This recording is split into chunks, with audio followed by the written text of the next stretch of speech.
Okay, we're going to look at a few examples that students will see on the graded assignment. The first one is strictly naming, and this is what students are struggling with the most and need the most practice with. So I'm going to start by shading the inside of my two parallel lines, and then I'm going to highlight that transversal. And the first pair of angles it's asking me to look at is angle 4 and angle 3. And what we notice is these four angles are in the same intersection. And when that's the case, we have two options. They're either going to be a linear pair or vertical. Since 4 and 3 make up the same, they take up that bottom part of the intersection, they're next door neighbors, we call them. They are a linear pair. If I look at angle 1 and 3, they're also in the same intersection. So I'm going to be focusing on these two definitions. They're not next door neighbors, which makes them vertical angles. Now I'm looking at 3 and 2, and the reason I included this is because a lot of times students will think, since I already had one linear pair, I can't have a second. But in fact, you can, and you're going to have more than one with each angle. So angles 3 and 4 were a linear pair, but angles 3 and 2 are also a linear pair.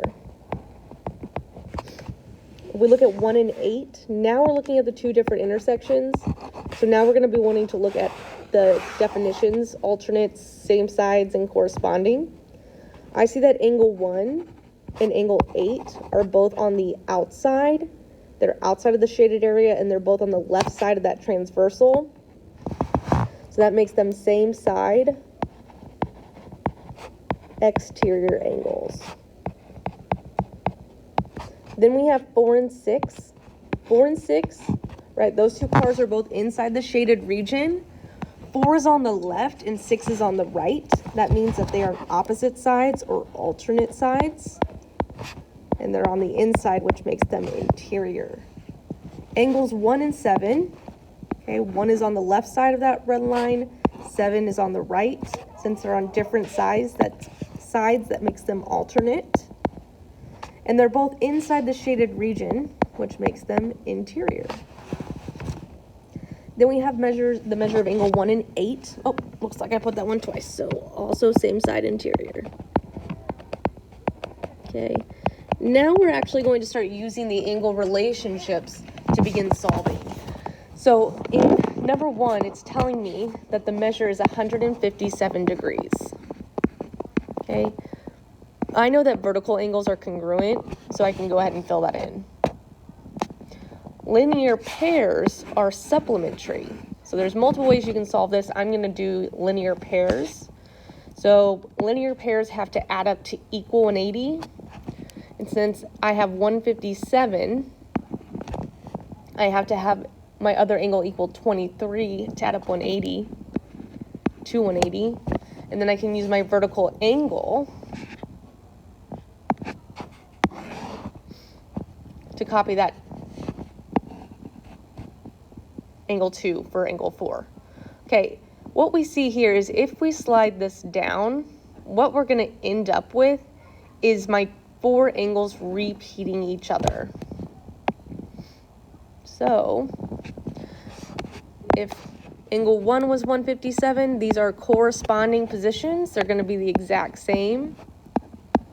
Everything's going to repeat itself down here. Okay, so I can fill in my angle 2 was 23 degrees. My angle 3 is 157. My angle 4 is 157. I'm sorry. My angle 4 is 23. My angle 5 is 157. And I'm just going to keep filling in the measures that I found. Okay, now I can come down here. The name of these angles, I can do my shading. And what I see is that I have two angles, 15x and this 45. They're on the same side of that red line. They're both above it, and they're both inside the shaded region, which means that they are same side interior. Same side angles are supplementary. That means they're going to add up to 180. So I need to take these two angles and add them together, and then I set it equal to 180. And now I'm able to use my two-step process get x by itself. So I'll subtract 45. With 15x equals 135. I'll divide.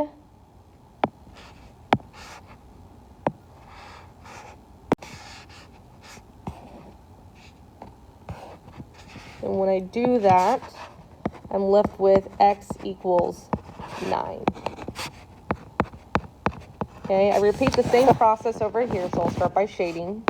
And when I do that, I see that I have two angles that are on different sides of that red line. So I alternate. Then I have them both on the inside, so they're interior. And these angles are congruent, so I'm going to set my two expressions equal to each other. And then I will begin to solve. I'm going to move my matching terms all to one side. So I'm going to start by subtracting 8x. I'm left with negative 6x plus 66 equals 18. I'm going to move that 66 by subtracting.